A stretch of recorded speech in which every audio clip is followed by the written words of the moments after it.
Hello, friends. Welcome to episode 213 of Storyteller Conclave. This is a show all about helping you run the best tabletop role-playing game that you can, whether you're a new storyteller or dungeon master learning the craft, or an experienced storyteller looking to take your game to the next level. I'm Sarah. I'm Rob. How we doing, Rob? It feels weird. It's Thursday. Day late, D6 short. Yeah, exactly. It does. That is succinct and to the point. So if you're listening live, this show is happening on Thursday night instead of Wednesday, as our usual thing. Apparently, everybody kicking on their air conditioning units because of the 90-degree heat that we're experiencing here in the Detroit area. Yes. Killed the power grid local to the studio, so... Yeah, it was the recently updated power grid near the studio. They did a whole bunch of updates this last year, and they were like, oh yeah, everything's going to be just fine. And I'm like, yeah, not so much. So... We it probably was the adjacent edge that connected us to, like, the high voltage stuff, and they were like, yeah, we took care of the trees, but we kind of forgot about that maintenance. So, either way, we're up. It really wasn't down that long, but long enough that we weren't going to record the show at, like, 10 o'clock at night. Yeah. Better late than never. Yeah. So we're show's going to be around a day late for everybody, but we will be here for you. Yes, we are here for you. Let's see here. I got my game coming up this weekend. You do. Gonna be a pretty talky game, I think. Okay. I don't think there's gonna be a lot of, like, action or anything like that, but I do expect quite a bit of plot exposition. Okay. And there's definitely gonna be a lot of things moving. So. Okay. Like I said to you kind of the other day, I'm kind of looking for it to be like the beach episode in season 3 of Avatar. Yeah.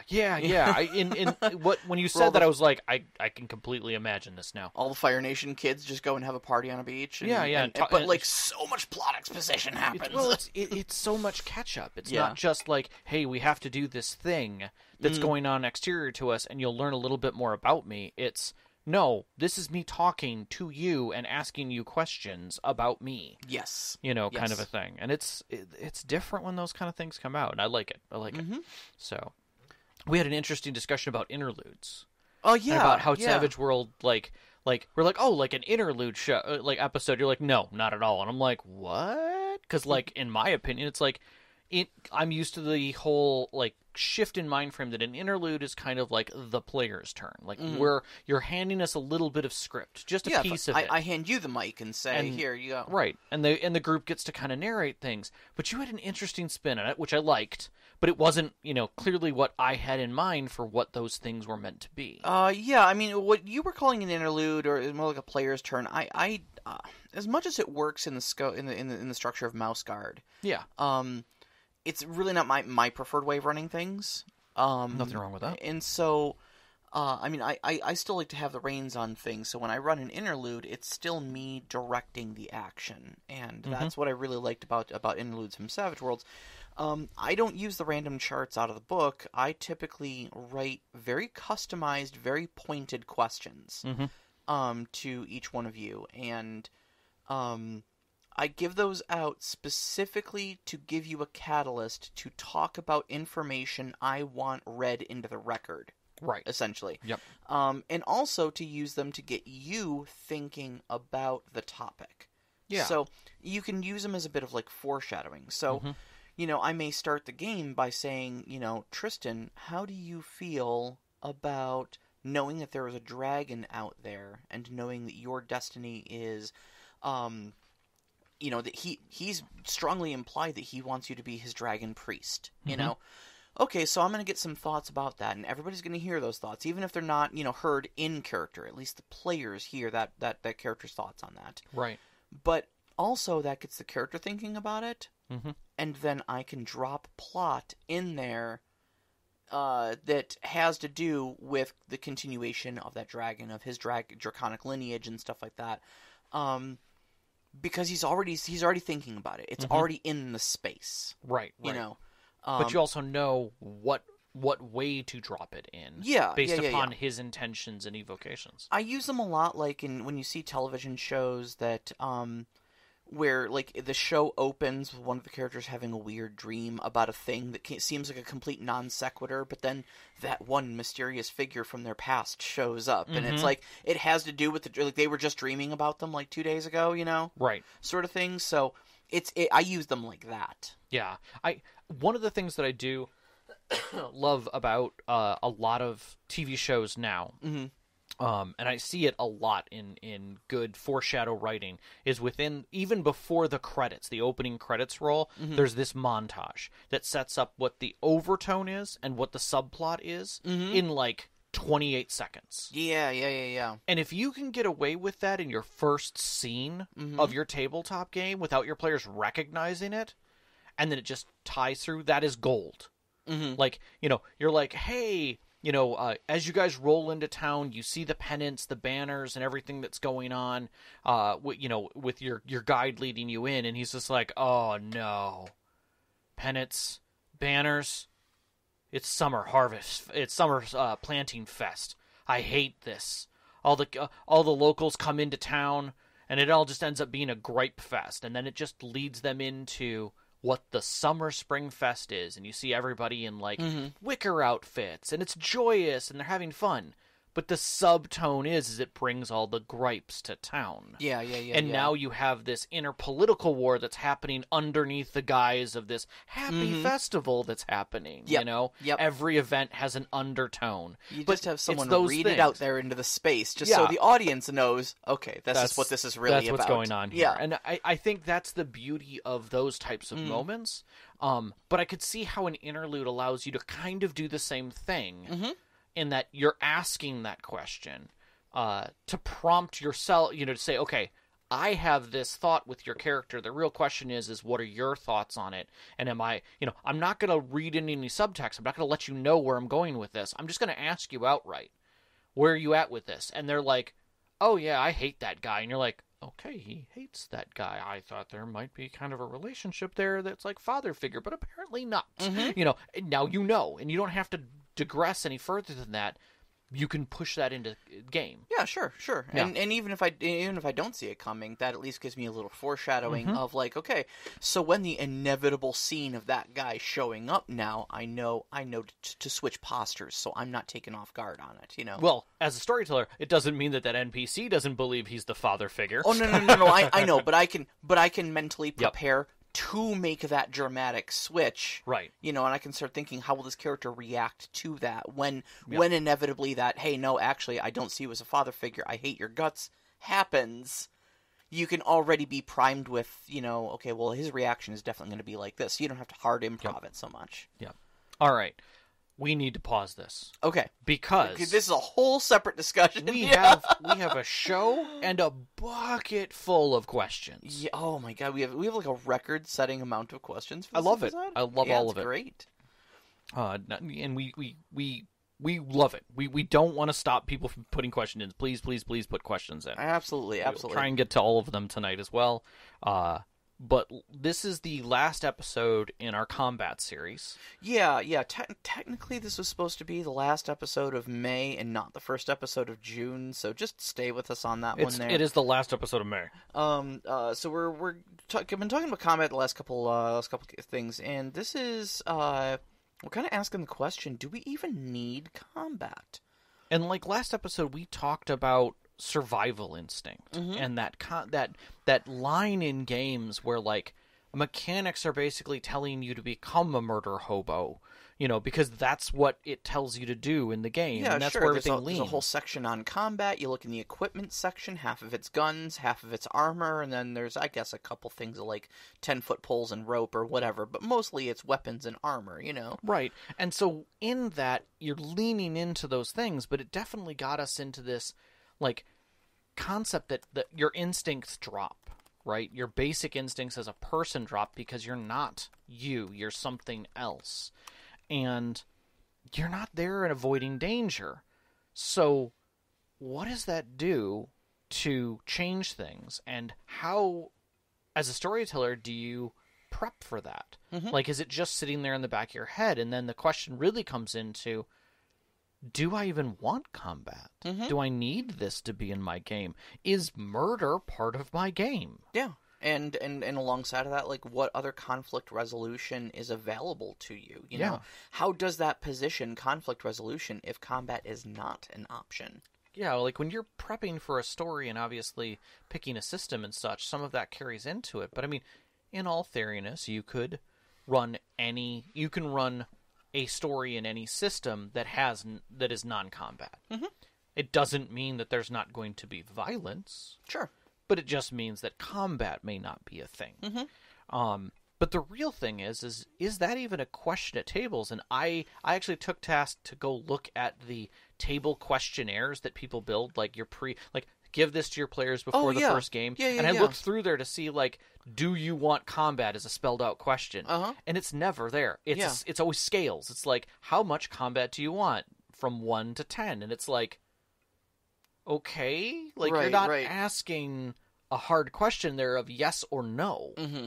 You know, and I think that sets kind of an interesting precedence out there. I suppose the implication there is that you could choose 1 or just put 0 or whatever. Like, but I don't want it. You know, right? But I also think within the story framework, you're looking to say, is there a natural proclivity that we have as storytellers to not produce games that don't have at least the option for combat because we're taking away agency or we're not giving them that thought? And I guess in my opinion, it sometimes, like early in my storytelling, I never thought it was an option.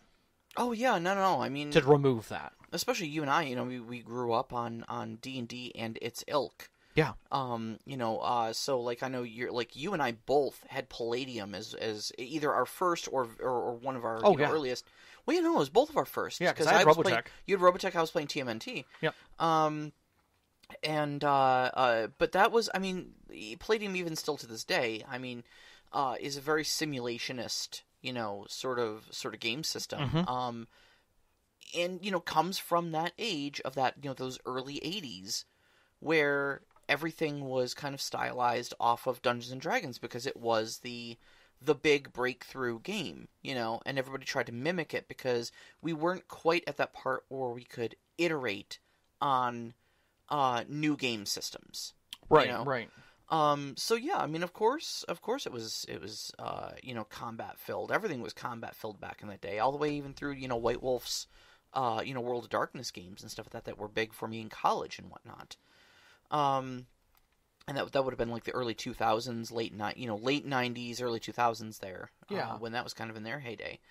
So, it really wasn't an option because every game had combat in it. You almost couldn't avoid it. Yeah, I mean, it was on the covers. Yeah. Guys toting guns around, carrying swords. Every single cover of Dragonlance had a dude with a blade and something dead near them. Yeah, or they were hunting or stalking with a bow, or whatever, right? That was the image that came forward for that. And that progressed in a methodology that we naturally saw ourselves as the big damn heroes with weapons. Mm-hmm, mm-hmm. That were a product of a media push, effectively, or I should say a media shift. I won't call it a medium push. I will say it is a media shift, and I think there's a lot to discuss there about how OSR bred from a media and a history of certain things and how trauma affected all of that.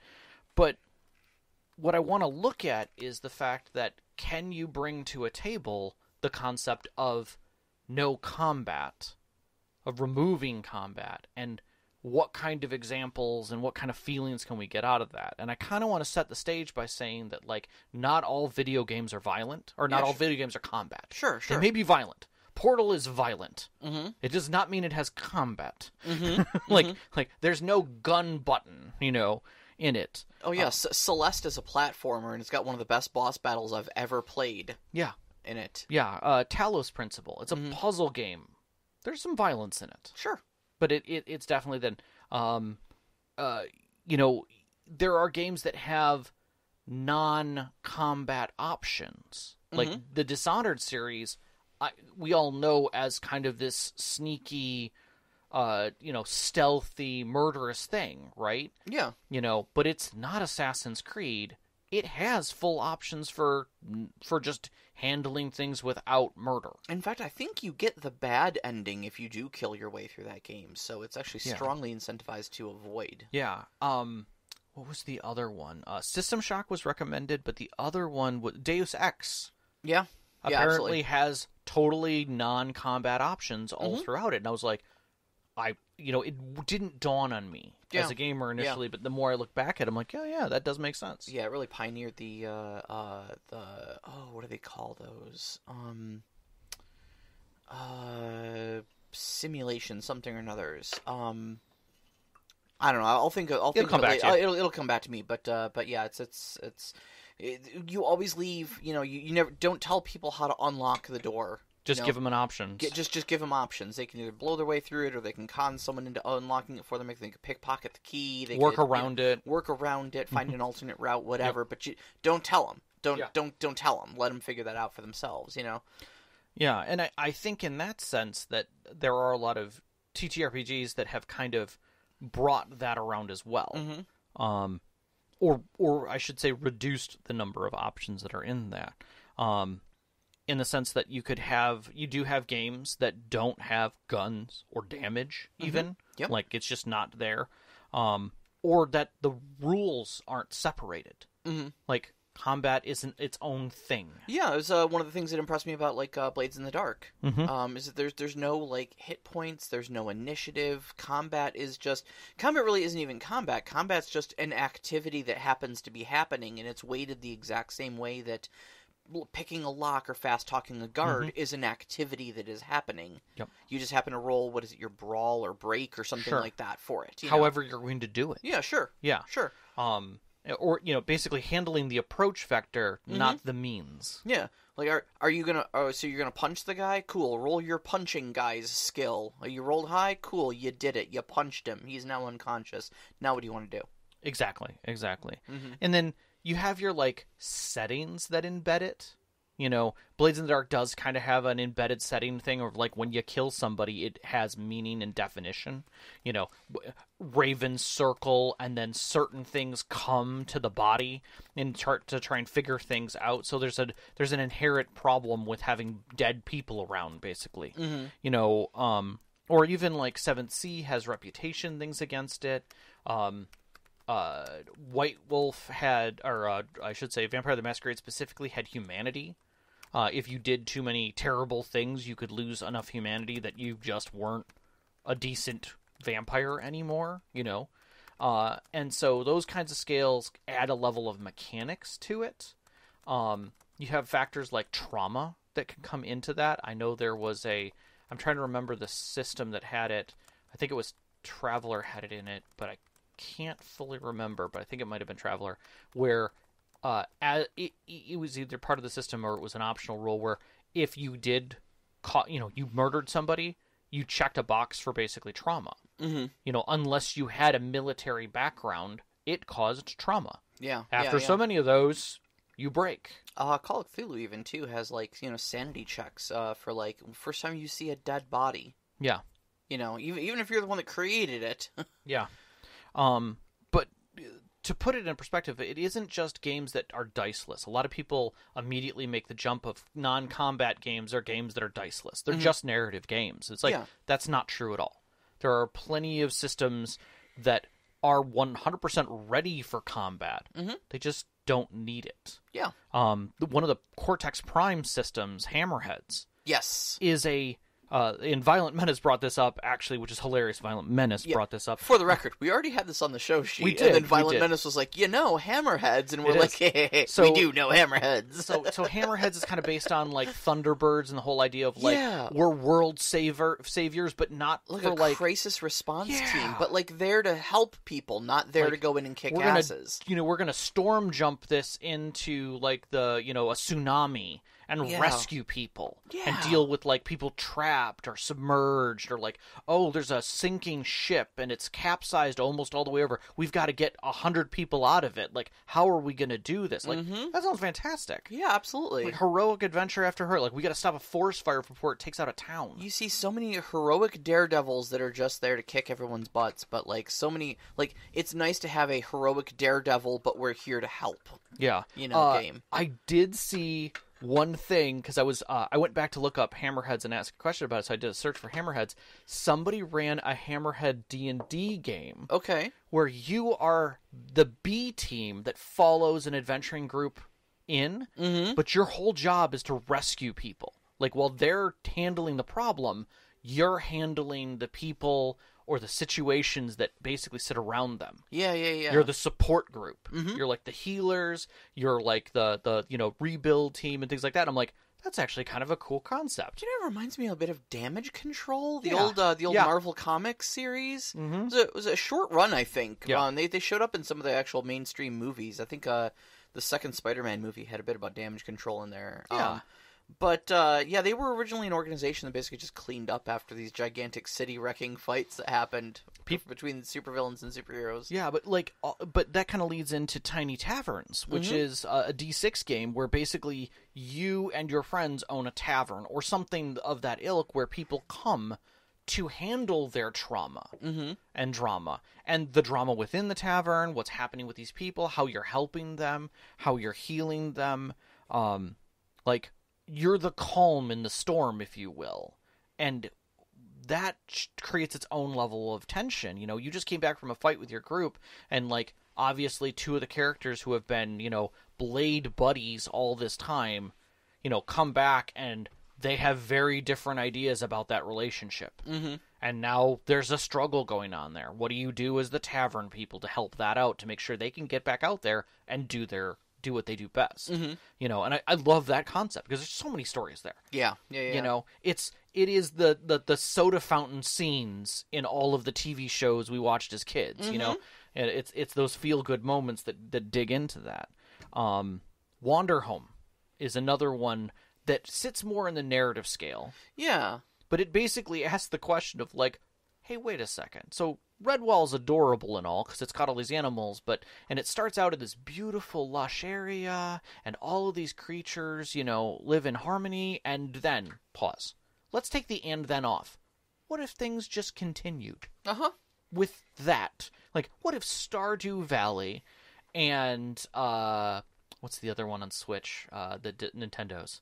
My Time in Portia? No. The one that everybody plays. Animal Crossing. Animal Crossing. What if they had a baby that involved animals? Yeah. More so. And it's like, that's it right there. Like, it doesn't also have any preconceived notions about, like, all of the snakes are evil and all of the badgers are vicious. You're like, no, that's not how it works. Yeah, there's no class struggle here. There's just turnips. Right. Yeah. But, like, there are still problems that you have to deal with, and it's like, oh, sure, that seems reasonable. Look, the mayor lost his lucky purple underwear, and he needs you to find it. Right. Yeah. And he also needs you to keep it on the down low that it's in Pam's bedroom. Correct. Or not Pam, Marnie. Marnie's bedroom. Nobody knows why it's there. Did Marnie steal it from someplace else, or was it just left there? Not if you go behind one very specific bush at midnight. Correct. That is absolutely correct. But I think the one that caught us both that we had for the longest time in our notes, and we actually referenced in a previous game, was Unknown Armies. Yeah, actually, a big shout out to Technolich, actually. We had a previous discussion about combat and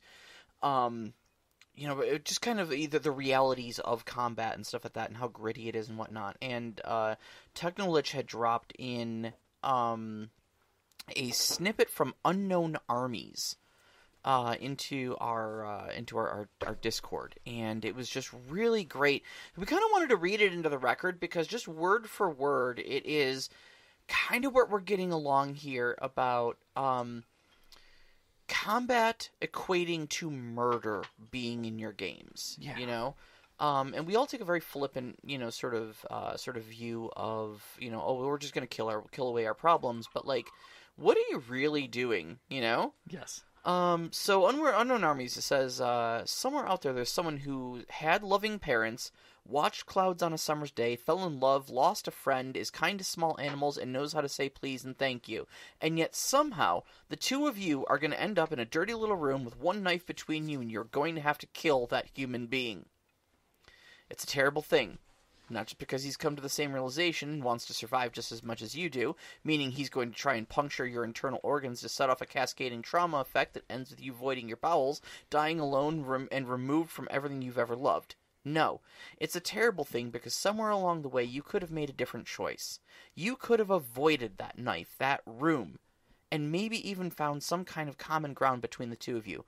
Or at least you might have divvied up some turf and left each other alone. That would have been a lot smarter, wouldn't it? Even dogs are smart enough to do that. Now you're staring into the eyes of a fellow human being, and in a couple minutes one of you is going to be... God, it gets graphic at this point. The survivor is going to remember this terrible night for the rest of his or her life. So we present to you 6 ways to stop a fight. Before you grab for that knife, you should maybe think about a few things. This moment is frozen in time. You can still make a better choice. 1. Surrender. Is your pride really worth a human life? Drop your weapon, put up your hands, tell them you're ready to cut a deal. You walk, and in exchange, you've given something that they need. Sidestep the current agenda. Offer them something unrelated to your dispute, and negotiate to find a solution. Disarm. Knife is on the table. Throw it out the window. Opponent with a gun, dodge it until he's out of bullets. De-escalate the situation to fists, if possible. You can settle your differences with some brawling and still walk away, plus neither one of you has to face murder charges or a criminal investigation. Rechannel. So you have a conflict. Settle it in a smarter way. Arm wrestle, play cards, have a scavenger hunt, a drinking contest. Anything that lets you establish a winner and a loser. Smart gamblers bet nothing they aren't willing to lose. Why put your life on the line? Yeah. Call the cops. Like, if you've got a grievance against somebody, let the police do your dirty work. File a charge, get a restraining order, sue him in civil court. If he's, for wrongful harm, you can beat him down without throwing a single punch. Pass the buck. Is there someone more powerful than either one of you who's going to be angry that the two of you are coming to blows? Pretend you're all on the mafia and you can't just kill each other without kicking your dispute upstairs first. Let that symbolic superior make a decision. You both gain clout for not spilling blood. Or run away. To hell with it. Who needs this kind of heat? Blow town, get a job someplace else, build a new power base. Is the world really too small for the both of you? It's a big planet out there. And I'll say this, there may be other planets. Yeah, exactly. But all of those should go through your mind before a fight. Because your character cares about their life. Mm-hmm. You as a player clearly don't care about your character's life if everything is roll initiative. Yeah. Not everybody...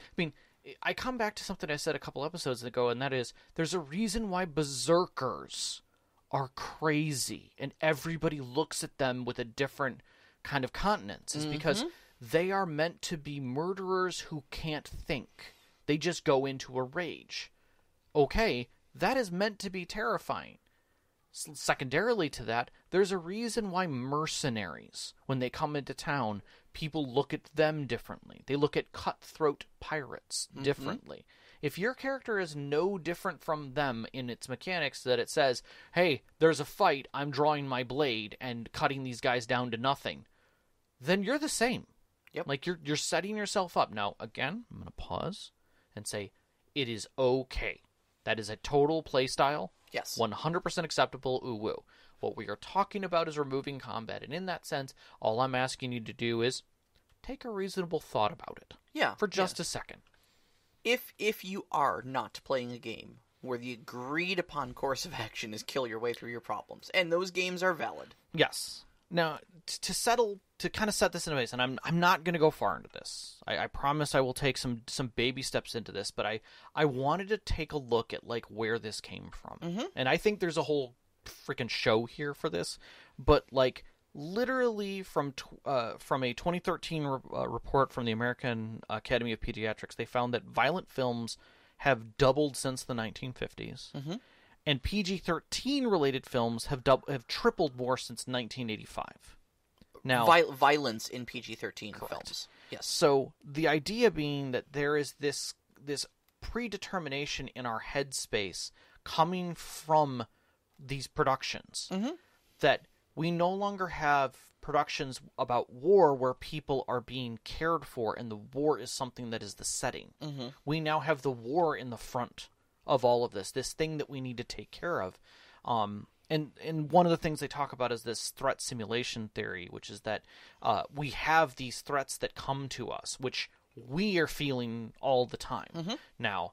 But, in a blunt way, and to not put too much of a softness on this, is that people who live in war zones, who have dealt with it on a day-to-day basis, who have come from those time periods, Tolkien being one of those people who dealt with those kind of situations, had to address the things that were going through their nightmares. Because they needed to be able to manage through that, and through that they presented those things on the outward side to be able to handle it. The difficulty is that sometimes those things can manifest in ways to fight them back, so that you're not doing it only in your own headspace. And I definitely see this. We saw this in violent video games, that people would find enjoyment by being able to, punch a thing effectively and get out that level of aggression, not let it build up on aggression base. But there's a lot to be said there within that. But the fact of the matter is that within that acceptance, when we come to the table to tell a story, we have to ask ourselves the kind of confronting question as a storyteller is, are we continuing this? Are we creating a simulated murder system within the confines of our story? Within the confines of these things. Are we wrong for not allowing the characters to kill monsters or villains? Are we removing their agency by removing those abilities and those skill sets? Are we setting a precedence between things that are sentient and non-sentient? What's okay and what's not okay? How much distance can we put ourselves away from what we really consider violence and combat? Right. And I this leads into this concept that we have to say how far is it okay and how far is it not okay within the story. And I think that's where you see those scales of 0 to 10. But I think it's a much larger question to put right at the front. Yeah, sure. I mean, I think it's. I mean, the bigger question for me is largely about power fantasy. You dipped into talking a little bit about this threat simulation theory.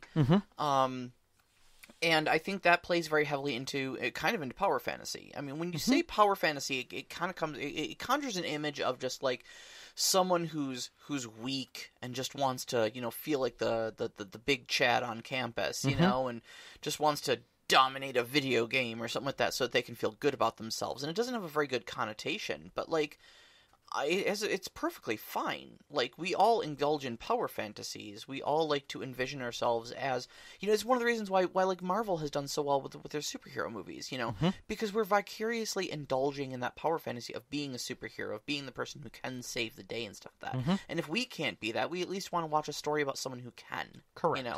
And that's fine. That's a very healthy thing, And then when you can kind of combine that with like threat simulation theory, where we've got these imagined scenarios that we're trying to prepare ourselves for, be they realistic or not. You couple that with a power fantasy, and suddenly now you're empowering yourself to become strong enough to work through threats that your psyche feels you need to address. And that's a very healthy thing. That's very therapeutic to do, So, I mean, that's the first thought that crosses my mind. The second thought is, you remember back in, God, this would have been like 95 or something like that. Okay, Mortal Kombat 1 was making a splash. Yep. And whatever the current U.S. governmental administration was at the time was asking a lot of very pointed questions about how do we need to censor video games? Is violence in video games too gratuitous? Is this turning our children into potential murderers with murder simulations? And all of us who've actually played Mortal Kombat 1 are like, what, you think I'm just going to uppercut someone's head off their body and then breathe flame on them? Like, I'm going to shoot something from my wrist that's going to tear out their heart, and I'm going to hold it in front of them as they die? Yeah, right, exactly. Like, who on the playground gets the dubious honor of saying finish him before that happens, you know? Right. But one of the local papers was doing an interview spot about it, and somebody at my school was like, "Oh, Sarah video games all the time, you know. Why don't you ask her what she thinks?" So, I actually got interviewed by this paper, and they were like, "So, what do you think about them?" And I'm like, "I love them." And they're like, "You don't think they make you violent?" And I'm like, "No, I don't think they make me violent at all." I said, "If anything, they make me less violent because I get to enact my, I get to basically get my aggression out, you know."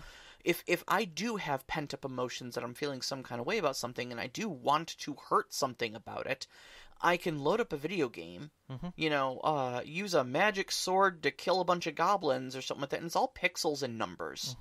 And at the end of the day, I shut that video game off, no one has ever been harmed, and I feel better. And I think our TTRPGs do the exact same thing for us, you know? Yeah, it's a therapy. It's a controlled group therapy in that sense. Exactly. It felt good when I brought a whole damn ice age to Lord Balgrin, you know, for my character. You did. Froze him solid, and, basically, you used some sort of quip, some sort of line, basically, to make myself feel even better about it as I dunked on his corpse. You did. And then walked away from it and basically winked at the guards on the way out as I created a portal and just left. Yep.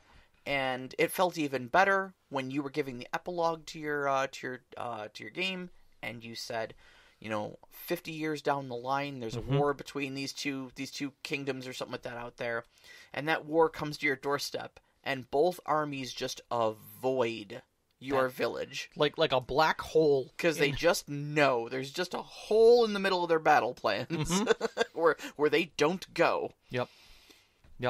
And that felt good. That was a power fantasy for me, you know? And that felt really good. Yeah. And there, again, there's nothing wrong with that, but I think setting that stage is very important.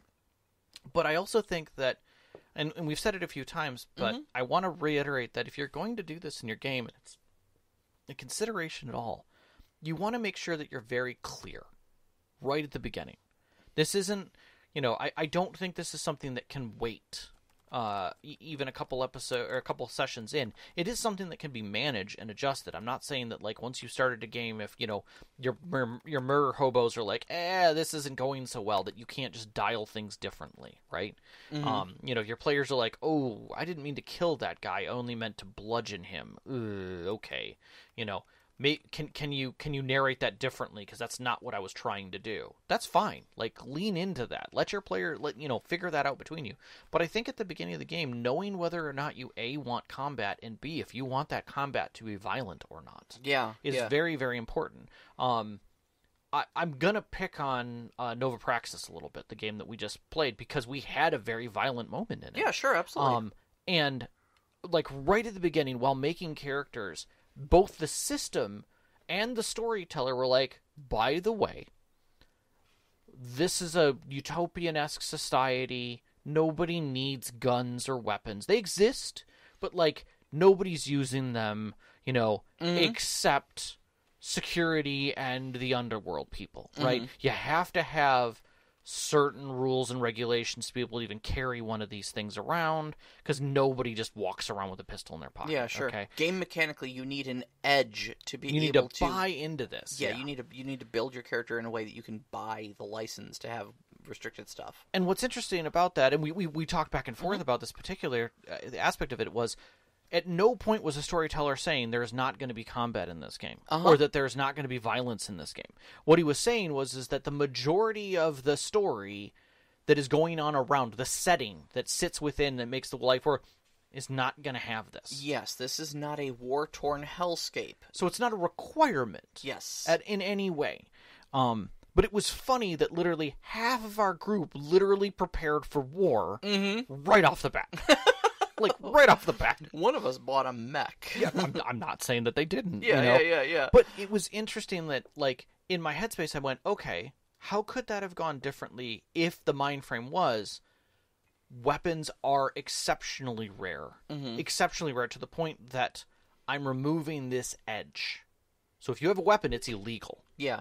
Like, you can't get this edge. And setting that precedence to basically say that, I think the step forward to that would have said was, I am not looking for this to be a combat game, and any combat should feel very dangerous. Like, we've talked about Savage World as a whole being a very dangerous thing. Oh, yeah. You can make it heroic. You can make it not deadly, but it's very dangerous. Swingy is the word that gets used a lot for its combat system, because one exploding die can cause the end of a very heroic character, you know. Yeah, like a certain sword coming out of someone's sheath and immediately lopping somebody in half. Well, the problem was he didn't even roll particularly high on the damage. It was just that he was an extra, and this is a person who was a lifelong D&D player, first experience with Savage Worlds. I'm with you. He was expecting a roll for hit points. He was not expecting one wound, he's off the table. Right. And so it was actually it was funny because it was an out-of-character moment of him going, ooh, I'm sorry, I did not realize he was made of cardboard. And like, yeah, he's an extra. Of course he's made of cardboard. But that's the thing, is that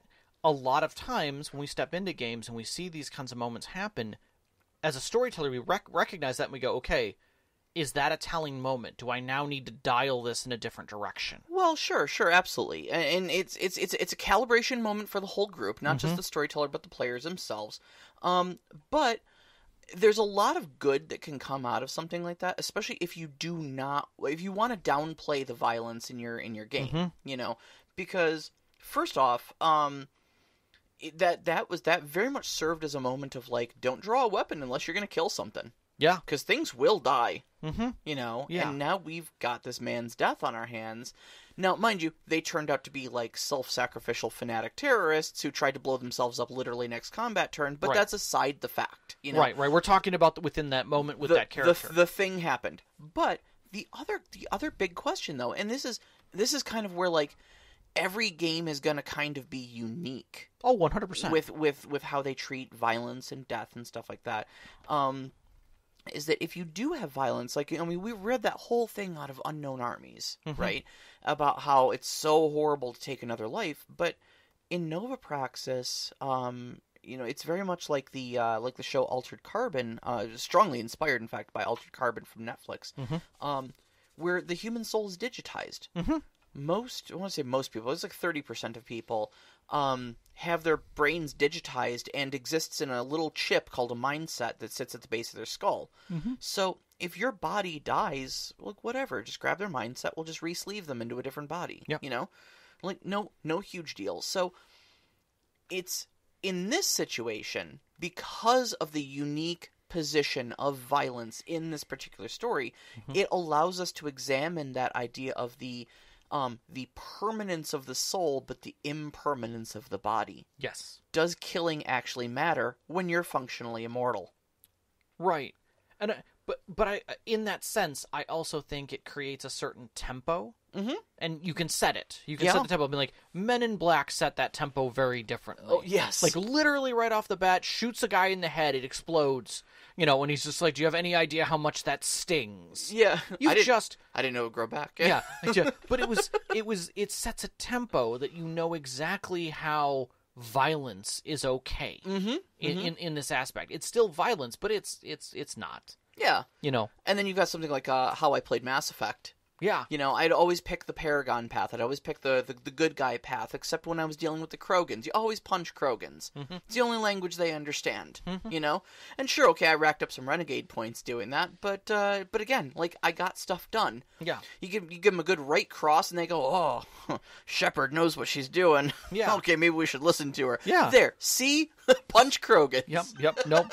No, it's that show of force, you know. Exactly. To a forceful people. So I think this leads us to the concept that we're stepping away from the idea of combat being important and more about focusing on what does violence mean.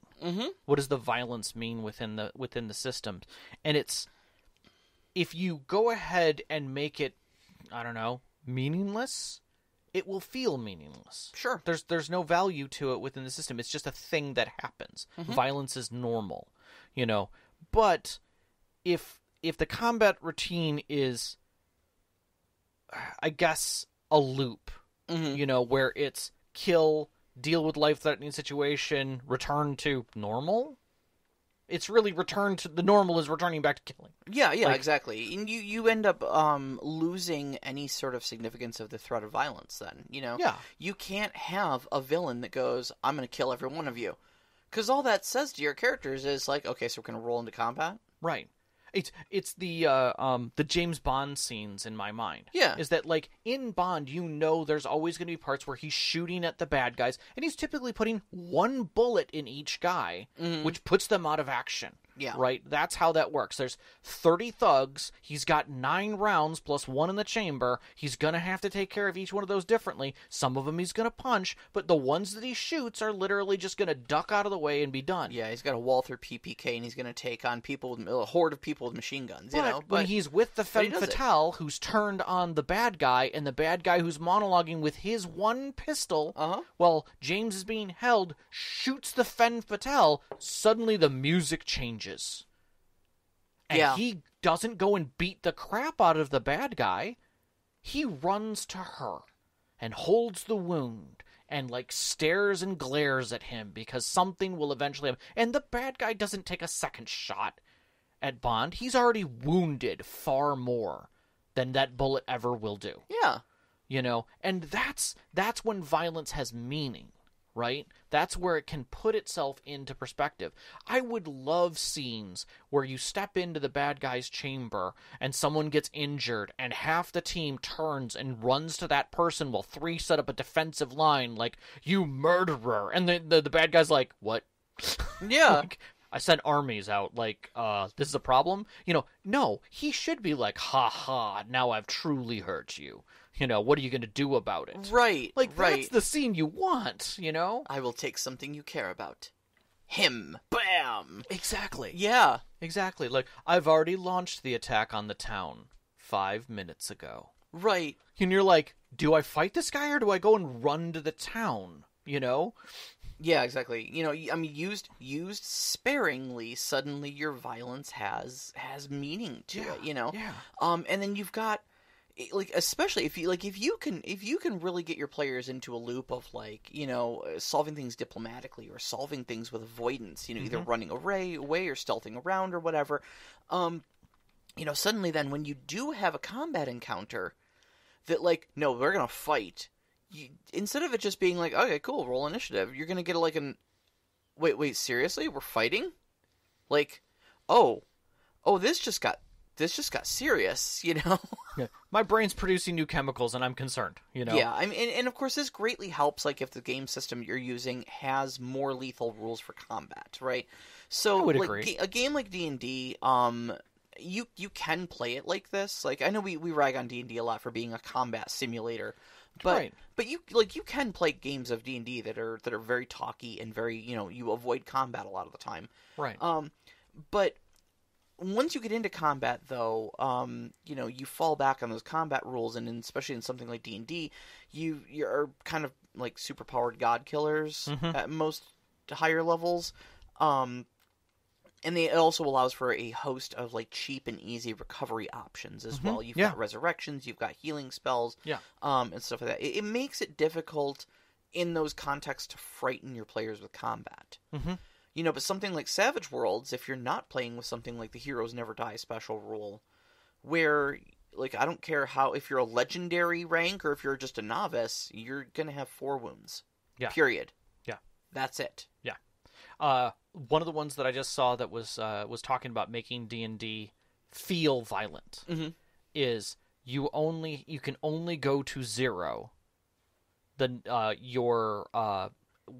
based on your Constitution modifier. Okay.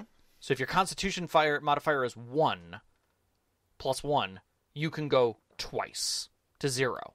When you reach 0 for the second time, doesn't matter what's going on. Like, if you go to 0, your character is done. You need a resurrection. Oh, wow. Okay. And even then, you're weakened, and you take a negative to your Constitution modifier immediately. And again, you can only go to -4. That's an interesting way of doing things. And I was like, and it doesn't affect anything else. Yeah. But it's considered wounds on your soul. Yeah, sure. You know, basically you're tired, you're haggard. You just can't do this anymore, right? And it's like that sets a very different mind frame of like, oh yeah, you can heal someone from 0. They still take a wound. Yeah. I think that's what a lot of the OSR mindset is too. Like, OSR gets a reputation for being very violent and very combat heavy, and it is very tactical and violent in a way, but that's because everybody's so fragile. Yeah. And so you're actually strongly incented because of the fragility of your characters to really think about what you're doing and pick your battles. Yeah. So take off when you can. But I think the other thing is setting that tone of violence is something that villainy should hold. Yeah, absolutely. That you're removing that gray area. We always talk about this with like the anti-heroes who cross the line every once in a while. Yeah. Your Raylan Gibbs who's going back and forth. Your villains who kind of dip into good land but not really ever make it there. Yeah, they show glimmers of decency before going right back to being villains. Yeah, right. But like, the heroes are the calm ones, the pacifists, the ones looking for taking care of it. The villains are the violent ones who don't consider violence a problem. It is merely a tool within their tool set. Yeah. One that is, even to them, grotesque at times, or even they consider too much. There's a reason why John Wick was called Baba Yaga. Like, even the bad guys, he was a tool in the toolbox that they didn't want it to pull out. Yeah. But when they pulled it out, they knew shit was getting done. But then they just put it away immediately. Yep. And because there's a level of violence that's even way too much for hardened mobsters. Yeah, I mean, I loved seeing in comics and stuff like that when a villain would go and beat up his own henchmen because they went too far. Like, they went crazy. Like, the Joker used to make the jokes about tax evasion. Like, he wouldn't even go that far, Like, I'm not crazy. I don't want the IRS coming after me, But, like, that's the kind of lines that you need to draw with violence is that when violent things happen, people look at you different. When the Berserker does violence, there's a reason that people look at them differently. When a mercenary is sent to an area to wipe it out, that is, you look at those people differently. Heroes are meant to be looked at pleasantly, and chivalrously, even if they're not. But when they start crossing that line for power and threat, that should be scary. Yeah, and then that ultimately is the difference between the villain and the hero. Is who is willing to use violence to distinguish themselves, who is willing to cross that line and do the bad things to seize the power. And if that's your heroes, I don't know, maybe you need to have a conversation with them if it's that style of game, Right. So when you remove combat, so now we're talking about games where combat has been removed. I think fear steps in, whether it's the player naturally doing it or whether it's like almost hardened into the game. Yeah, exactly. And I think like violence should be something that we are afraid of. Yeah. And I feel like I've talked a bit about like my experience with Vampire the Masquerade back in the day. Where they positioned it to like, oh, this is going to be a political game, but here are some robust, combat rules, followed up by a bunch of vampiric superpowers that turn you into a car-throwing, light-speed-moving monster. Who can change reality and make people's minds explode. Yeah, so, this is a political game. And we're like, sure it is. That's exactly how I'm going to use my vampire who can throw cars. Yeah, exactly. So, if you do, like, start suddenly tilting that balance, violence then suddenly becomes scary again when you can't just heal it up with a long rest or heal it up with the expenditure of a couple points of blood or, whatever you're doing in your game system. Call of Cthulhu, I thought, was a great example of this. Now, obviously, Call of Cthulhu positions itself as a horror game. But right there, just even in the rule system, even if you play it more investigatively as a mystery game, right? your combat is still positioned in a place where it is very lethal. Mm-hmm. Your hit points do not go up as your character gains, levels or abilities or whatever, So you're going to be just as fragile. A starting investigator is going to be just as fragile as a seasoned investigator is going to be. Mm-hmm. Mm-hmm. Your enemies are horrific eldritch beings a lot of the times, and you are just a squishy human. They don't have hit points. Who even knows what they're vulnerable to? Yeah. Or if they are vulnerable at all. And even if you live, okay, and we talked a little bit about this in the last episode of, like, wild animals not getting into fights, because even a wound will essentially put that thing on something's menu. Right. If it has to recover. Now, human beings, we have things like hospitals and whatnot, but in Call of Cthulhu, like, we don't have healing spells, really. We might, but God knows what they're going to do to you. And so your character could be out for a month or two as they recover from their broken leg and severe lacerations they got when scrapping with a Byakuya. Sure, you won the fight, but at what cost? Yeah. Yeah. You're better off running. Yeah. I think Kids on Bikes is the other extreme in the sense that you don't have the ability to. You're a kid on a bike in a small town. Sure. Like, the cops there can barely handle a monster. He probably wouldn't. Like, they'd call in for support. Yeah. And so the idea is, like, you don't have a tome or a wand or a Tommy gun or even usually a sharp stick. The forbidden spells of Yog-Sothoth, the lurker in the threshold, he who is the gate and the key. Yeah, you got none of that going on. You have none of that. Like, no, so, like, a monster shows up, you do what everyone else does, you run, right? Mm-hmm. In that mind frame, I think of, like, Goonies. Yeah. The kids ran from people. Yeah. Not even monsters. People. Mm-hmm. Just the Fratellis were terrifying. Yeah. What interested me in that was I dug that even further in my head. I said, so what sets Stand By Me apart? Mm-hmm. And the very final scene, kind of, not the wrap up, but the fact that one of the main characters knows that they're in a dangerous situation where one of them could possibly die, and he pulls out a gun, and his friends are terrified. Oh, yeah.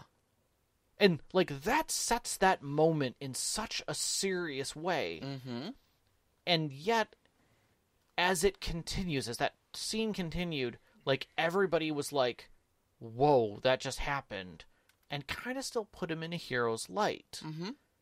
And I think that set the stage for that big hero kind of feel in a direction. Yeah. When really it should have been like, I could have felt in the wrap-up of that of, those other friends don't really talk to me anymore. Mm-hmm. They're worried that I'm still a gun-toting, that there's still a gun in my bag whenever I need it. Sure. Because, and I would have, if it was me in writing, at the very end of that, I would have said, because it is still there. Because I might. Yeah. And that should scare you. The end of that story should scare you. Mm-hmm. And it rightly, like, feels that way. Mm-hmm. Violence should be scary. The act of coming out as shouldn't feel heroic. Yeah. I mean, I have talked to enough people who've been in violent situations, who've been in combative situations, and there are few of them who feel heroic about those moments. Yeah, sure. And they know the difference between, when they're in those situations, between the people who do feel heroic about it and those who don't. Mm-hmm. And that's kind of where I want to leave this thought for my side. Yeah. Yeah, I kind of agree. So, but that's not where this show ends. That's not where the show ends. My God, we have so many questions. I'm glad I had poured just a little extra tea, because I'm going to need it. I love you guys so much. Let's roll right into them, man. So we've got some that are on topic and some that aren't. Let's start with the topics. All right, so we've got, I don't know which ones are and which ones aren't. I stacked them. Oh, okay, cool. All right, so Nevim asks, story-wise, should combat be the last resort option? Well, I think that's based on your table and your feeling. Yeah, what direction your story. Really depends on the table. I mean, if you're playing a first response squad with that is designed to be SEAL Team 6, no, I'm pretty sure you're there to do violence. On the other hand, if you're the first responder squad, yeah, if you're playing Hammerheads, no, definitely not. Should be a last resort option. You're there to save people. Yeah, but I think that is definitely based on the tone of your story.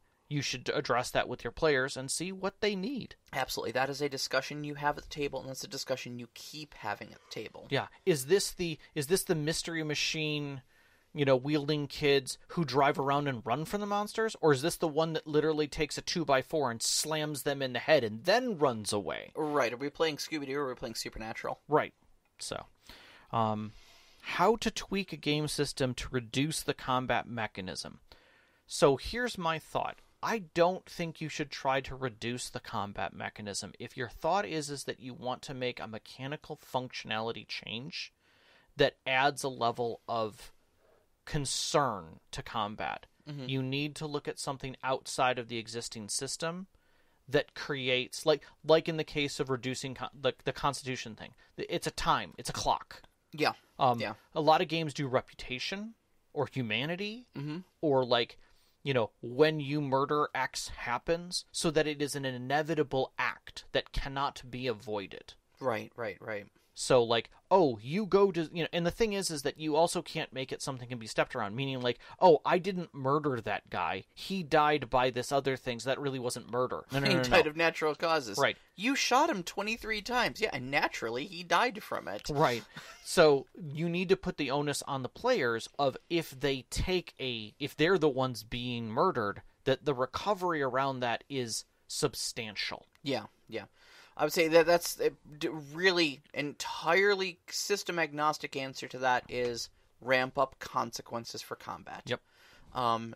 Really display to your characters that lethality and the infinality are the things that define combat, and that could mean them. That could mean people they love, and there could be consequences even for killing their enemies. Yeah. And collateral damage. Just lean onto that into that consequence, and you'll see your characters go, is that really the tool we want to reach for? Yeah.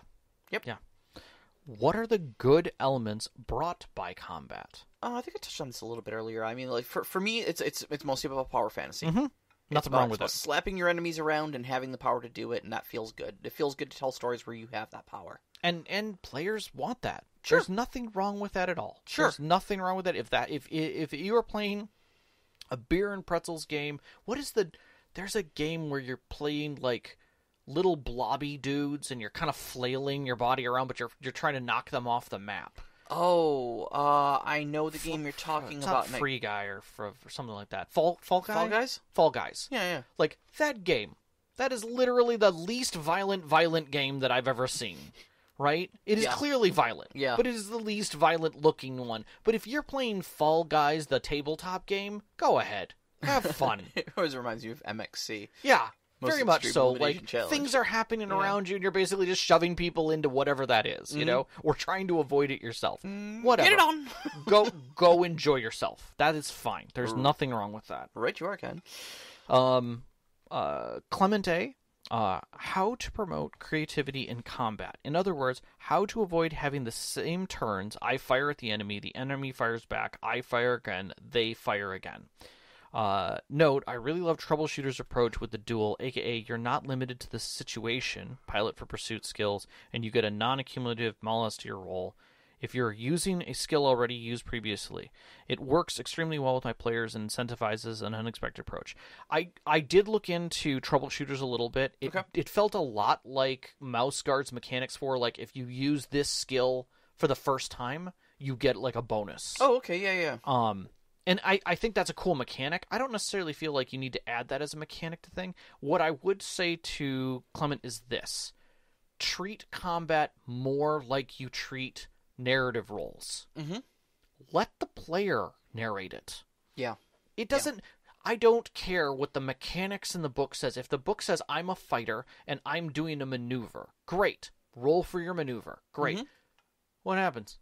Because hit points are not what they mean. Yeah. Right? Yeah. You can tell the player that half of their hit points are gone. There's nothing wrong with doing that. Let them know the monster just took a major hit, and then let them narrate it. However they want to narrate it. If they're like, I really don't have anything creative to say, come up with something on the fly.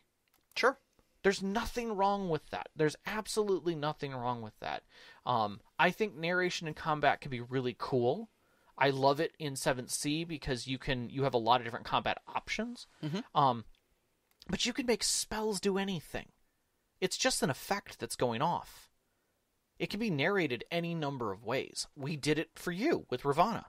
We made that combat feel vicious and challenging, even though it was just D&D. Like, whatever. So I say narrate. Put on the cinematographer glasses. Look at it with the different thing, but let your player, have your players lean into that. It doesn't change the role. It doesn't change the effects. It just makes it sound cool. Yeah, absolutely. For me too, I think rule of cool is kind of where a lot of this plays in. It's a lot of saying yes to your players to foster an environment at your table where your players are willing to explore out-of-the-box options. If that's what you want from them, you have to say yes when they try one. Yeah. And it has to work. Otherwise, you will teach them that the lesson to be learned is if I try something out of the box, it's not going to work. I'm going to waste my turn, and therefore my safest option is just to fire at them, and then they fire at me, and then I fire at them. To your point about troubleshooters, about using other skills beside combat skills, like I don't have to use pilot. I could use engineering to handle a situation. Sure. There is nothing in the book in D&D that says that you can't make an athletics roll against someone. It's usually a if you want to get into the nitty-gritty of it, it's usually a roll-off at that point against. But like if the player knows, they're like, hey, I want to punch this thing in the face with my sword hand because I'm not going to slash it. Okay, sure. Do it. How do you want to do it? Athletics, strength? You tell me. Oh, I can do it a different way? Why not? Why not? Yeah. Sure. It's all there. All this is just a system for you telling me how you want to handle this. Yeah. So lean into that. And I mean, it really helps too if you do have a system that allows you that wiggle room. It's one of the things that actually really attracts me to Savage Worlds is that even in their combat, your non-combat characters have those opportunities to lend things like taunts and tests. You can have the silver-tongued person who doesn't even have a fighting skill on their character sheet use their D10 in persuasion to distract the enemy. Yeah. And then suddenly they're -2 to do whatever they were doing. Yep. You had a really great one last time we got in combat. We were in a warehouse. And your first turn of combat, you were like, yeah, I'm going to charge almost at the bad guy, but you see that big rack of stuff in the warehouse next to him? I'm going to hit that really hard with my shield and knock stuff over on him. And I'm like, okay, cool. We're going to call this a test using, what do you figure, athletics? Yeah, I think athletics. All right, awesome. Roll it, you know? And in D&D, I could see someone who are like, I'm going to assist the fighter. How? I'm going to make an athletics roll and hunker down on the other side of the enemy so when he bashes them, they roll over me. They trip. I'm going to do a trip check. Sure. Do it. And if they're like, well, there's special rules for that. Whatever. You're the storyteller. You're the storyteller. Just storyteller fiat it. Yeah. Just do whatever you need to so that if they start thinking out of the box and you want to encourage that, you make it happen. Yep. And everybody has a cool... It is better in the long run to have your players high-fiving each other and cheering about the cool thing that just happened at your table that will create lifelong memories than to have followed the rules as written in the book. Yep. Exactly. Yep. All right. Next one. JJNX asks, some gaming groups, mine included, can only meet up for 2 or 3 hours a session. Does this mean that combat in games like D&D can take... This does mean that combat in games like D&D can take up an entire session. Often does. So, 1, if the GM has only combat planned, is it all right if they railroad their players into combat? In other words, force a hard move. And 2, how to come up with alternatives to combat without having to completely improvise a scene or cutting the session short. So, to answer the first question, if GM has only combat planned, is it all right to railroad the players into combat? In other words, force a hard move. Only if you've telegraphed it beforehand. If the players know that their next steps lead them to combat. Yeah. Because at that point, I mean, if they've stepped into the room, what you're basically saying is, and again, if they're going into the villain's chamber and you say, I have a hard move coming on, it's going to show up. Yeah. It's going to, that's going to end this. Are you guys ready to go in? It's that thing in video games where they're like, are you ready to fight the boss? Oh, there is 12 health packs, a bunch of ammo, and 4 save points. I'm going to go back and do that side quest. I'm going to go do that. I'll be right back. My favorite thing in Silent Hill 3 or Silent Hill 2 is the room right before the final boss that has 9 save points in a 3x3 array. And you're like, what are you trying to tell me, game? Exactly. But that's the whole thing is that you have to telegraph those things so that your players are prepared for them, and that you can prepare for your players and make sure that whole situation is going to roll out. That's my thought on that first question. Yeah, absolutely. It is absolutely okay to tell your players what you are doing is a hard move. Mm-hmm. I've done it before. Highly recommended. Everybody kind of went, "Oh, this could be good." Yeah. And watched the scene happen like it was a cutscene, and then you hand control back to the players and you say, "Okay, that just happened. What do you want to do about it?" Combat can be one of those things. Now, is it all right to railroad them into combat if they have a clever plan to circumvent it? I would look real. I'm not going to tell you what is and isn't all right at your table. Right. Okay, you are the storyteller. You wear the pants at that table, and absolutely, that is your call. What you think is "quote unquote" all right. What I will say is that a good practice for storytellers is that if a player comes up with a clever solution, you should say yes. Because it rewards player ingenuity. You want them thinking about your situation and engaging with that situation, even if that engagement is something you didn't come up with. Likewise, I would say, and this is just an addition before you continue, is that the more players at the table who are excited or encouraging of that should add weight into your thought pattern of like, let me accept this. Yeah, if someone says, hey, why don't we just do this, and 3 of your other players go, yeah, guess what's going to happen? I'm sorry you have to improv this. Likewise, but you got to improv if this. One of your players are like, you guys want to do that, I really want to go kill this guy. There is absolutely nothing that says you couldn't do something later that's a hard move that opens that scene. Mm-hmm. That sets it up, says like, you want to fight this guy? I'm going to give you that as an option. But it changes the entire combat setup, right? Yeah. Maybe instead of it being a giant arena combat with like, a boss layer effects and things because there's 5 players there, it's the 2 of them on a hillside with the wind blowing and the moon shining on them in the middle of the night. Like, absolutely. That's cool. Do it. Do it that way. That's awesome. And look, you don't necessarily have to think all this stuff 100% on your feet. Like, it is okay. If you need a minute, like, you don't necessarily have to cancel the game grab a session Snickers. early. Like, yeah, everybody take a bathroom break. I'm going to grab a couple carrot sticks off the veggie tray over here. Yeah. And I'm going to think about what you just told me you're going to do. Yep.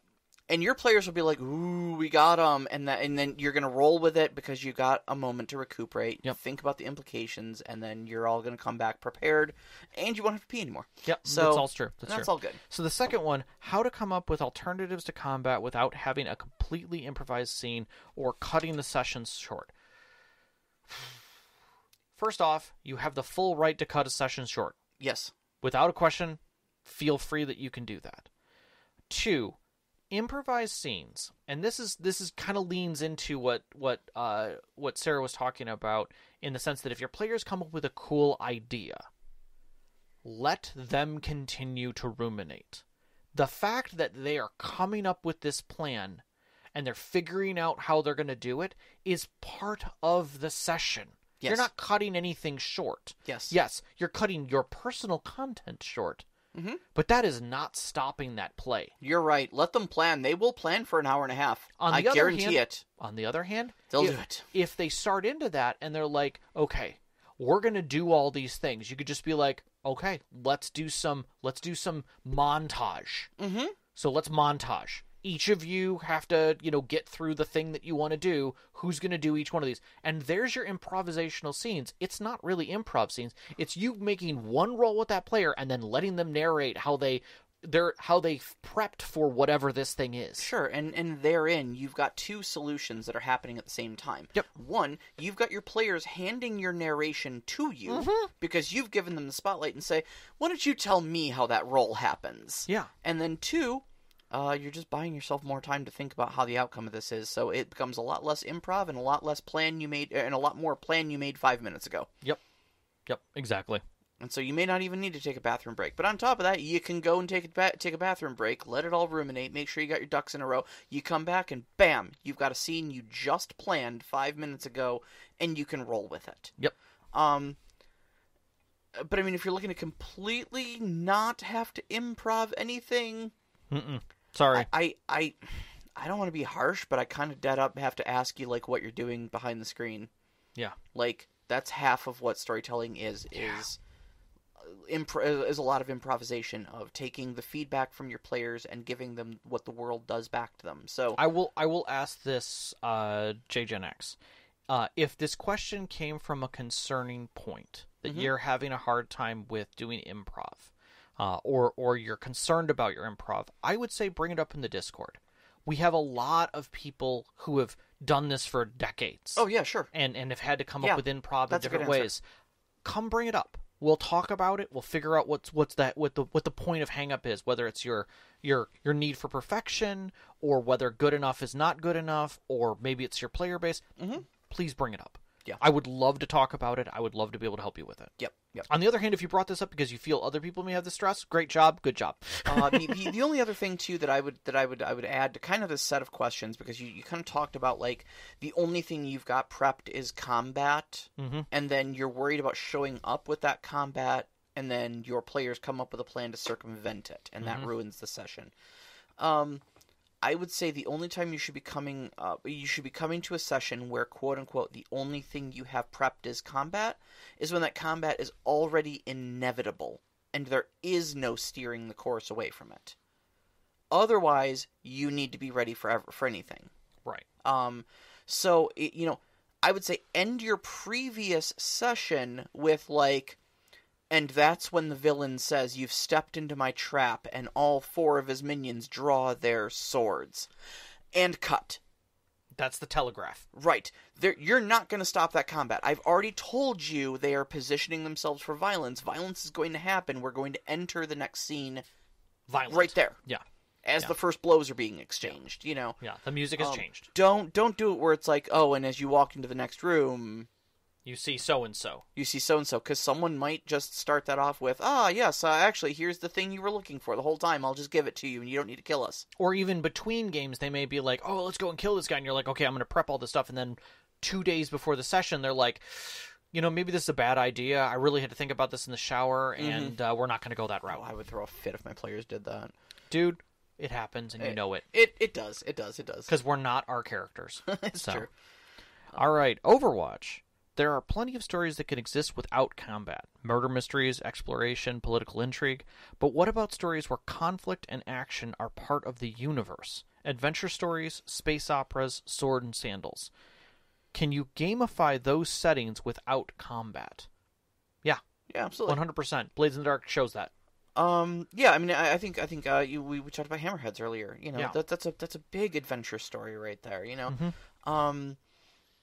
A lot of the stuff does not have to be combat, and when you do get into combat, I don't think it needs to be a thing with initiative and hit points and wounds. And it doesn't need to separate itself as its own module of the game, module and mode of the game. Yeah, you can handle it cinematically and quickly like any other task resolution. Storyteller, player, combat. Those should not be separate things. Right. Like I said earlier, like, okay, cool, you want to punch the guy? Roll your punch the guy skill.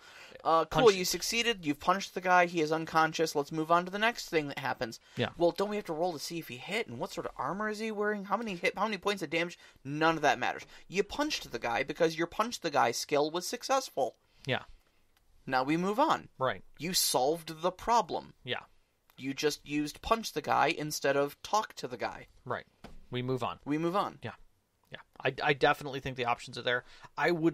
I would encourage you to look at, if you're having a hard time thinking about it, which I know Overwatch doesn't, and I know why he's putting this in there, and it's a great question, is look at other systems. There are plenty of other systems out there that are not D&D, that are not OSR, that talk about violence and combat and aggressive stances as just a different move within the set of things that you do. Yes. And once you can put your head into that space versus this is now combat, and the music changes. Yeah. And the initiative gets rolled. Once you stop shifting the gameplay, everything changes. Yeah. Everything changes. Absolutely.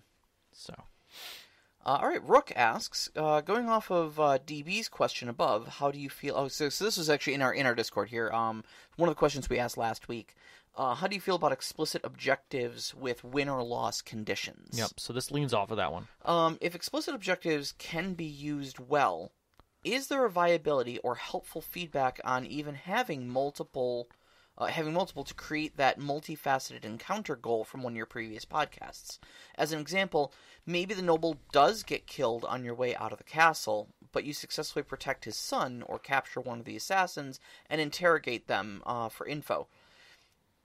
You would be explicit as the GM in saying this, though. Primary objective is protect the noble. Your sub-objectives are 2 and 3, etc. You literally just outlined 7th Sea 2nd Edition. Yeah. Like, you have a goal that has to be achieved. It's either achieve or fail. You then have opportunities, and you have consequences.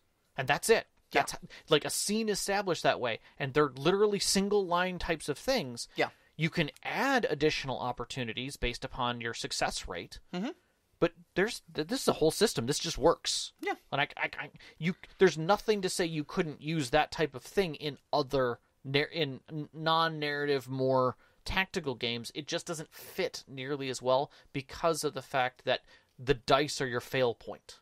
Right. And the only other thing I would kind of add to this is, like, I mean, because obviously, yeah, okay, it's okay to explicitly state these things to your players. Without a doubt.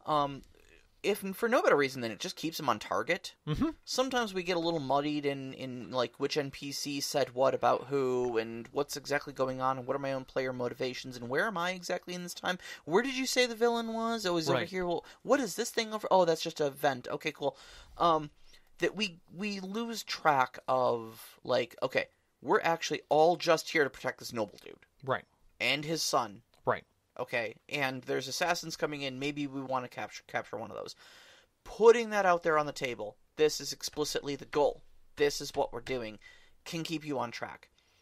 But I guess my only other question would be, see, it makes sense in a system like 7th Sea 2nd Edition, okay? Because my role is going to be a dice pool where I'm going to be divvying up successes from that dice pool to essentially allocate to those differing tasks, right?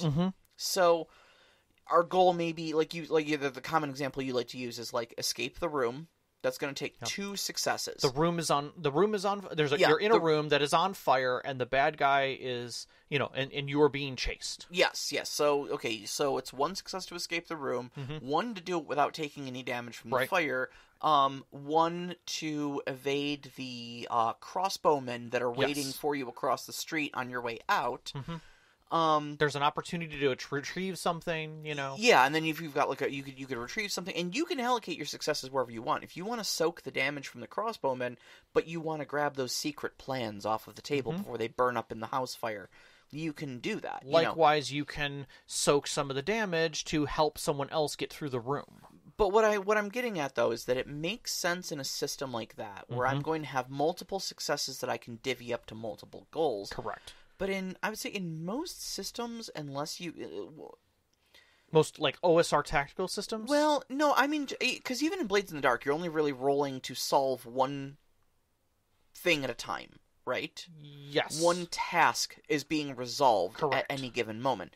So, what do you gain by defining primary objectives such as these in what I would describe as a video gamey way of, like, this is the pass-fail condition of this mission.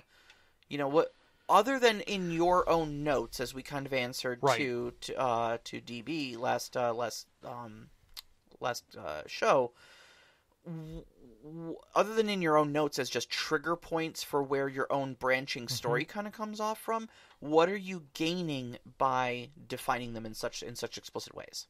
Yeah, unless it creates either a clear definition for your players because they're having a hard time seeing it. Yes. In which, I'm going to say it, put the cards on the table. Sure. So they physically can see them. It reminded me of Cortex with the dice.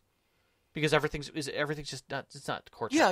No, it is Cortex because you'll have like assets and stuff like that that are created. So like you have your room, and you this is this crowd is right. I'm going to shoot out the lights. That's going to create a darkness D8. Boom. So I put that on the table. Something like that, but maybe not as explicit as that. But literally saying, okay, your first objective is protect the prince.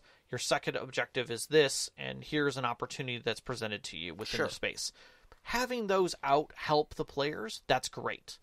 But setting them other than that, if it doesn't either help the players or assist you in directing the narrative, I think you're causing yourself a lot of pain. Yeah, I was just for me, I just look at consequences. Okay, it's just okay. So what did they do? They didn't protect the noble, but they did rescue the son, and they did capture an assassin. Okay. What are the consequences from those things? What's going to be the fallout from that noble dying? What's going to be immediate and what's going to be long-term? Yeah. Okay? Same thing with the son.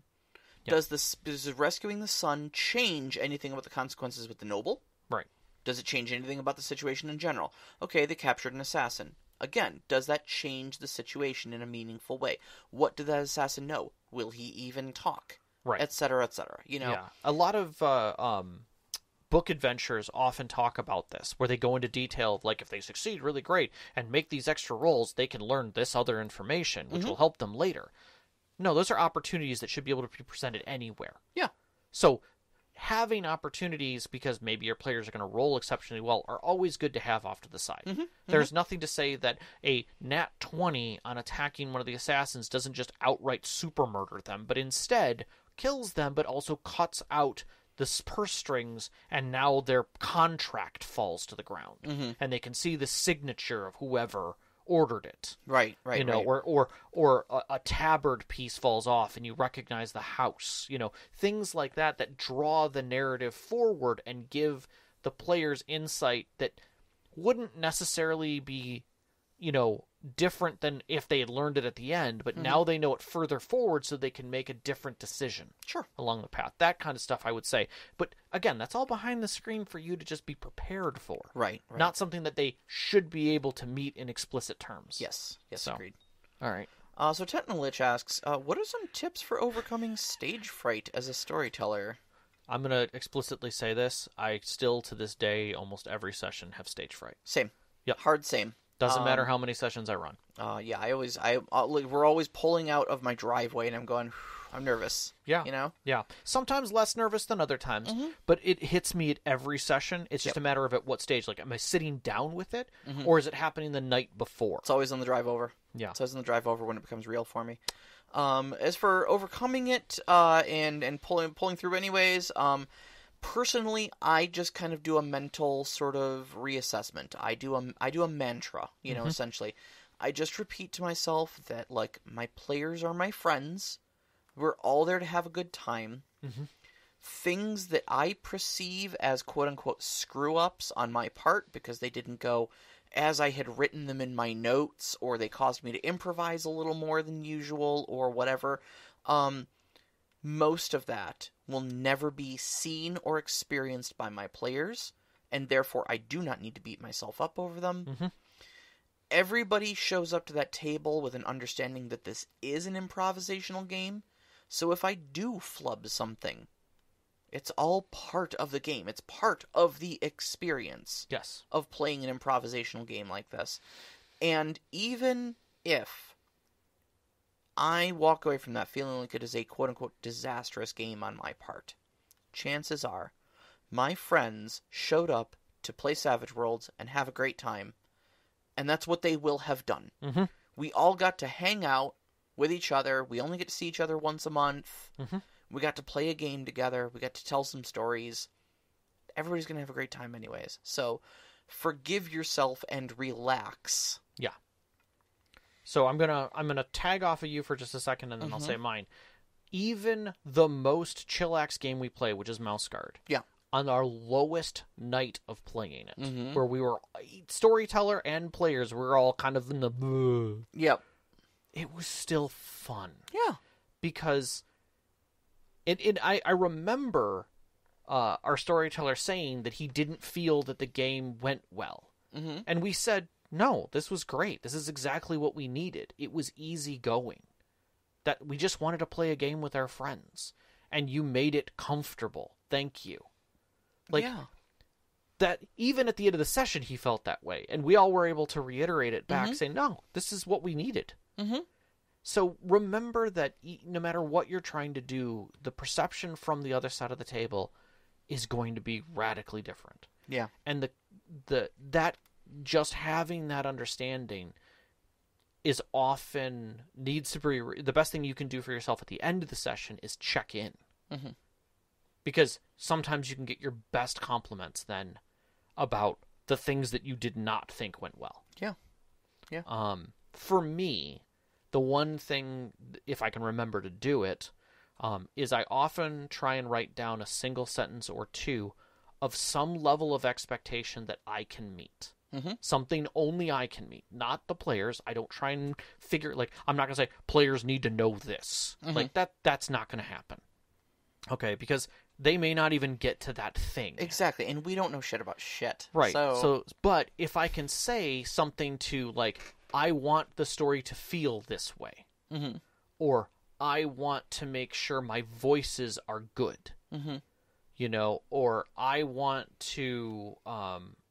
to express, or I want to meet, in the case of my Blades in the Dark ending of the game, I literally wrote down the Blades in the Dark of let the story happen. And I'm just let the ending happen is what I wrote down. And I just kept coming back to that nothing about this matters other than let the ending happen. Yeah. And if I can focus on that, I'm okay. It gives me a single focus point to really drive through and make sure, did I do that at the end of the game? Did I let the ending happen? And the answer is, yeah, I did. I let the ending happen. And I focused on that. Anytime I came back around to it, that was what I put down. And I think the biggest takeaway from both of our answers here is that storytelling is not a performance in the same way that, say, a comedy routine is a performance. No. Because you've got other people at that table who are also performing. The story, you're called the storyteller or the game master or whatever. I mean, it's a big title and it's a big responsibility. And sure, you are directing a lot of the action, but you're not directing all of it. No. And none of this happens without your players. Without your players' input, without their feedback, without their own stories being told at the table. All you can do is facilitate it, So, if your fear is that you're going to go up there and bomb like a comedian would bomb, you're not in the same position. That comedian is the only person with a spotlight on them. Correct. If you're the storyteller, you are one of 6 people at that table who has a spotlight on them. Yep. You do not share the responsibility for that game, quote-unquote, bombing. Improv theater. That is what you were doing. There are other people up there who have to play off of what you're doing. Yeah. And they are just as invested and just as part of it. So, all right, so last question comes from Violent Menace, and this just cracked me up so much that Violent Menace asks 3 ideas for campaigns without combat that Rob and Sarah would want to run. and brought up specifically the Cortex Prime Hammerheads. Well, Pacifist Menace. Yes. Let's see here. Honestly, that's kind of a cool concept. When I started reading about it, I was like, I had remembered reading it, but kind of skipped over it because it at first was whatever. I'm not going to bring this up within the system spotlight to address. But when I looked back on it and I started to think about scenarios that I would run, and that led me down the rabbit hole of okay, could I do this at other systems? And I was like, yeah, okay, I could see some other non-combat systems or even non-combat settings where this would be kind of neat. I've dabbled in the idea of doing a war-torn world where the players are not warriors. Mm-hmm. They're survivors. It's not Fallout 4. It's Fallout 4 during the war. Mm-hmm. Where you're just an average Joe trying to survive in the near wasteland of the future. Like, you're not a division agent. You're not trained in crap. I don't have power or armor or a laser rifle. Right. And if you come across one, you have to decide whether you're going to pick that up because that makes you a combatant. Yep. Versus someone who is often rescued or, utilized in some other way. And, like, all of that has weight in a world, and it's an interesting concept of when you're willing to accept to be a combatant and be part of the battle. Like, when that investment point happens. Versus it's just an adventure. I'm just taking a ring to a mountain and getting it out of there. I am not one of the combatants in this group. You guys are going to have to protect me on this journey as best you can. Yeah. Because that's not what I do for a living, For me, and I may actually take this route, I would say when, not if, but when I get around to running my adventure. Tales of the Aeon Society game. I want to say I've never seen the show, but I understand just from, osmosis, essentially, that this is the plot of a show called The Librarians. Yes. But also the show that I would lean on heavily would be Warehouse 13. It was an old sci-fi show that was really great. Where the group is not warriors, but they're more investigators and recoverers of strange artifacts. Yes. That really maybe shouldn't be out in the general populace causing havoc. And so having you be people who are maybe not even equipped for combat one way or another, but also your goal is never destroy the enemy. Your goal is always find a way to diffuse the situation and recover the MacGuffin, and bring everyone back safely with as little bloodshed and harm as possible. Yep. Sanctity of life is important. Yeah. The alternative to that one in my headspace would be like Monuments Men. Where it's like, you're in a war zone, but you're literally just one of 4 museum curators. Like, you could do that in a fantasy game. Sure. Where you're just like, you're all just mystical artifact hunters in a war-torn zone, and the king's like, okay, we had some nobles who had a whole bunch of magical gear. We really need to make sure that stuff doesn't fall into enemy hands. Why? Because it could be used for magic? No, because they're really important relics. Yeah. Like, oh, you mean they're not, like, powerful weapons? No, God, no.